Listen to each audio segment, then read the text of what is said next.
Assalamualaikum warahmatullahi wabarakatuh. Alhamdulillah wassalatu wassalamu ala Rasulillah. La hawla wala quwata illa billah. Allahumma salli ala sayyidina Muhammad ibn Abdullah, imamil muttaqin, sayyidil ghurril muhajjalin, wa ala alihi wa ashabihil mujahidin al-zahirin, amma ba'du. Pemirsa yang budiman, dalam kehidupan kita senantiasa akan mengalami perubahan-perubahan grafik dari duka menuju kebahagiaan. Bahkan dalam grafik nasib manusia pun, manusia juga terkadang akan mengalami perputaran nasib antara kaya, miskin.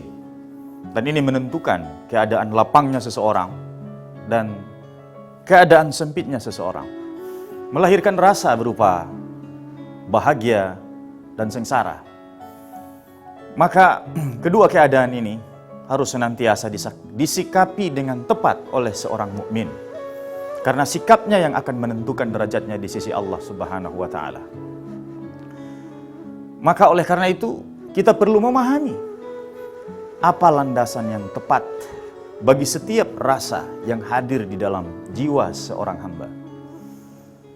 Kemiskinan, kekayaan sesungguhnya hanya terwujud dari cara kita mengelola pikiran dan perasaan kita. Andai pun ada benda-benda yang melekat dalam kehidupan kita, itu mutlak bukanlah milik kita sebenarnya. Dia hanya menjadi titipan dan hanya akan melahirkan penghormatan yang penuh kepalsuan dari setiap hamba yang menginginkan kesenangan dari apa yang kita miliki. Demikian juga dengan rasa bahagia, rasa sedih. Sungguh ini hanya ditentukan juga oleh kemampuan kita mengelola, cara kita merespon, cara kita mengelola pikiran kita, dan juga mendistribusikan hasil pikiran itu ke dalam relung perasaan kita.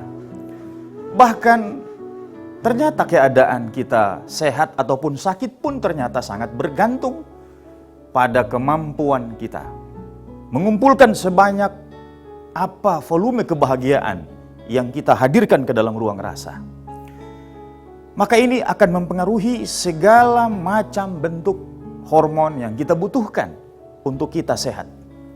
Olehnya itu sangat penting bagi kita untuk terus menjaga rasa bahagia itu terus bersemayam dalam perasaan kita. Catatan-catatan berupa beragam cara untuk menghadirkan kebahagiaan tidak boleh pupus dari catatan harian kita atau diari kehidupan kita.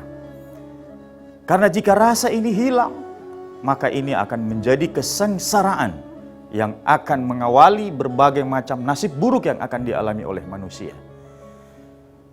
Kalaupun ada keadaan-keadaan yang akan memotivasi lahirnya kesedihan, kesempitan, rasa galau, kecemasan dan lain sebagainya, maka ini hanya keadaan di luar dari diri kita yang menuntut respon terbaik kita terhadap apa yang kita terima dari luar diri kita. Maka seorang mukmin tentu saja dituntun oleh Allah di dalam Al-Quran tentang bagaimana melandasi kolbunya, hatinya dengan landasan yang tepat agar setiap rasa-rasa yang positif, entah itu rasa bahagia, rasa lapang, dan lain sebagainya, memiliki landasan yang kokoh untuk selalu hadir di dalam hati manusia. Di dalam Al-Quran surah Ar-Ra'd ayat ke-28 Allah Subhanahu wa taala berfirman, "Alladzina amanu wa tatma'innu qulubuhum bidzikrillah." Ala bidzikrillahi tatma'innul qulub. Dan orang-orang beriman, hati mereka tentram dengan mengingat Allah. Ketahuilah, dengan mengingat Allah hati menjadi tentram. Maka di sini begitu terang dan jelas bahwa ketentraman hati dengan menghadirkan zikir, maka ketentraman yang diperoleh dari zikir dengan mengingat Allah itu akan menjadi pijakan yang kokoh bagi hadirnya rasa bahagia di dalam diri manusia. Ini menjadi sekat utama yang kalau terlepas dari diri manusia, maka setiap respon yang dia terima dari pikirannya, dari keadaan di luar dirinya, tidak akan memiliki landasan yang kokoh. Rasa itu akan terjun bebas, akan melahirkan berbagai penyakit hati. Mari kita ambil sebuah pelajaran dari seorang santri yang mengadu kepada gurunya. Dia mengadukan berbagai macam masalahnya kepada sang guru. Ibunya sakit. Ayahnya baru meninggal dunia, meninggalkan banyak hutang. Saudara-saudaranya mengalami putus sekolah. Dia sendiri mengalami PHK. Sungguh betapa lemah manusia ketika menghadapi situasi-situasi sulit seperti itu. Ketika dia adukan masalahnya kepada sang guru ternyata tidak memberikan nasihat yang bersumber dari ayat Al-Quran atau hadis Rasulullah. Sang murid hanya diminta untuk mengambilkan beberapa genggam garam dan segelas air putih. Kemudian sang guru meminta si murid itu untuk memasukkan garam ke dalam air putih yang ada dalam gelas. Diaduknyalah air itu yang sudah dicampur dengan garam.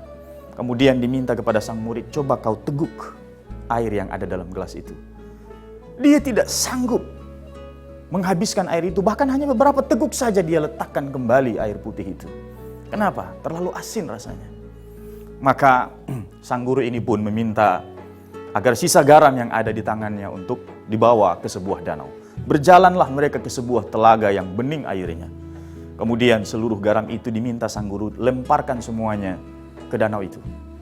Setelah sang murid membuang seluruh garam itu ke tengah danau, beberapa saat kemudian sang guru meminta sang murid untuk meneguk air dari danau itu.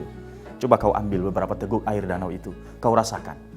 Dia meminum begitu banyak air telaga yang bening itu, seolah tidak ada rasa asin yang baru saja dia lemparkan. Seluruh garam yang sudah dia masukkan tidak mempengaruhi rasa air daripada danau itu. Maka pada saat itu sang guru mulai memberikan pelajarannya. Ketahuilah nak, sesungguhnya masalah yang kau rasakan itu, yang kau alami, kecil bagi Allah Subhanahu wa Ta'ala. Hatimulah yang sempit, bagaikan air yang ada dalam gelas tadi. Sehingga begitu sedikit saja garam yang dimasukkan merubah rasa airnya. Coba lapangkan hatimu seperti danau ini. Sebanyak apapun masalah yang dilemparkan ke danau, tidak akan mempengaruhi rasa airnya. Maka sumber kelapangan hati itu adalah dengan senantiasa menjaga zikirmu kepada Allah Subhanahu wa Ta'ala. Maka hatimu akan menjadi kokoh dan akan menghadirkan berbagai macam rasa yang akan menentukan nasib baikmu dalam kehidupan duniamu. Pemirsa yang budiman, inilah saja yang barangkali kami sampaikan pada topik yang berjudul Medium Zikrullah. Semoga lewat mata yang melihat, lewat kulit yang merasa, lewat telinga yang mendengar, lewat naluri kita yang selalu membisik, kita mampu merespon semua apa yang terjadi di atas muka bumi ini, setiap peristiwa yang Allah hadirkan di sekitar kita sebagai medium zikir kita untuk senantiasa mengingat Allah Subhanahu wa Ta'ala, memahami setiap bukti kebesarannya. Insya Allah, Allah senantiasa terus menggenggam hati kita agar senantiasa menjadi tempat masuknya hidayah dari Allah Subhanahu wa Ta'ala. Demikian, wallahul muwafiq ila aqwamit thariq. Allahul musta'an. Wassalamualaikum warahmatullahi wabarakatuh.